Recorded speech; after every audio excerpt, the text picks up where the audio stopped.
Hey, what's up? It's Sean with STC Dressage. Does your running braid tend to look like this instead of like this? Stick with me, I'll show you how I do it.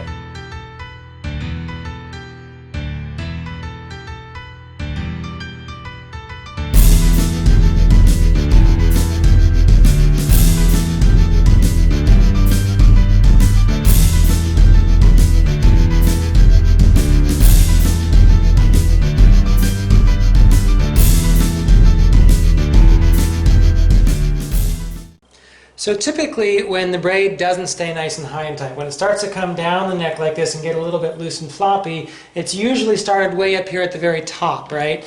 When the crossing over was done up here, it wasn't held tight enough up here, and the farther down you go, the more it kind of droops down the neck like this. I'm going to go ahead and show you guys how I've learned to do this to keep that braid nice and high and tight along the crest so it looks nice and professionally done. It's really easy. It's just one small little change that you've probably got to make to keep that braid nice and high and tight. So we're going to go ahead and show you how to do that. But first, we've got to go ahead and take this out. Right, there we go. All right, so I'm going to adjust the camera so you guys can get up nice and close and see what I'm doing here. Okay, right, so I hope you guys can see what I'm doing here. I know it's going to be a little bit close. At any rate, I'm going to show you how I do this here. So first thing you got to do is separate out a couple of strands of the hair.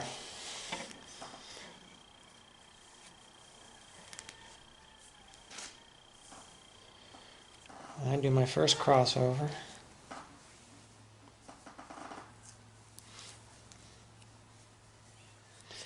Now here is where you've got to make sure that you get this right. I don't think you can quite see that. Let me adjust the camera here a little bit.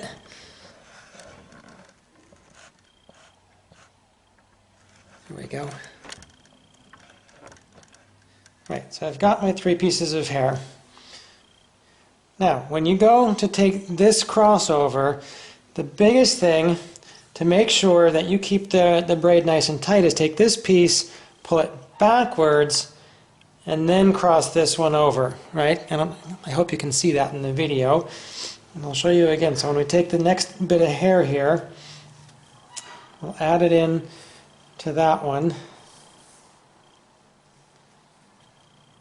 And then when we cross this over, we're going to take this piece, pull it backwards, and then cross this one over. And we're just going to do that all the way down the neck.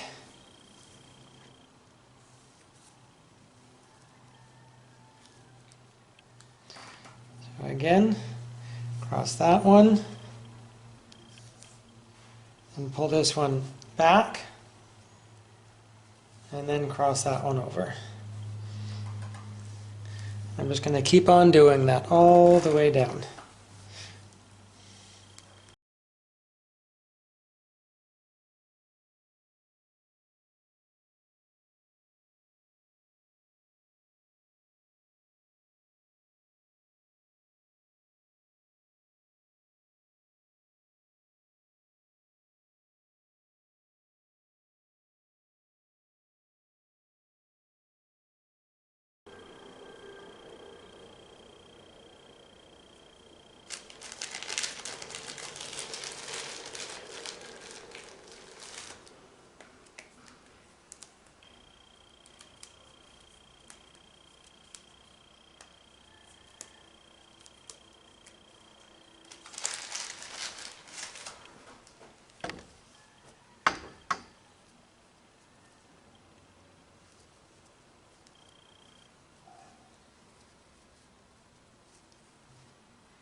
And so you look at the difference here now. It stays nice and tight up along the crest of her neck, gives a much nicer shape to her neck, and it's so easy to do. Any of you guys can do it. It just takes a little bit of practice, and make sure that when you're doing the crossover, you're keeping it nice and high and tight there all the way down the neck. And before you know it, you guys will have your braids looking like this as well. When you've got it nice and tight to the neck like this, you do have to be a little bit careful. You've got to do this right before you ride, right before you go in the ring.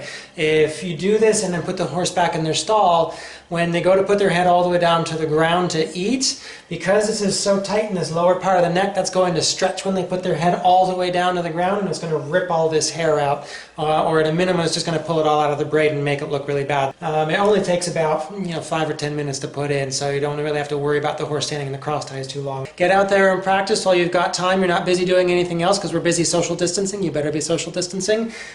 And so that's it then. If you have any questions, go ahead and leave them in the comments below. I'd be happy to answer them for you. If you haven't subscribed yet, go ahead and click that button and subscribe to the channel so you can always get the updates, and click the little notification bell as well. And we'll see you at the next video, and happy riding. Talk to you soon.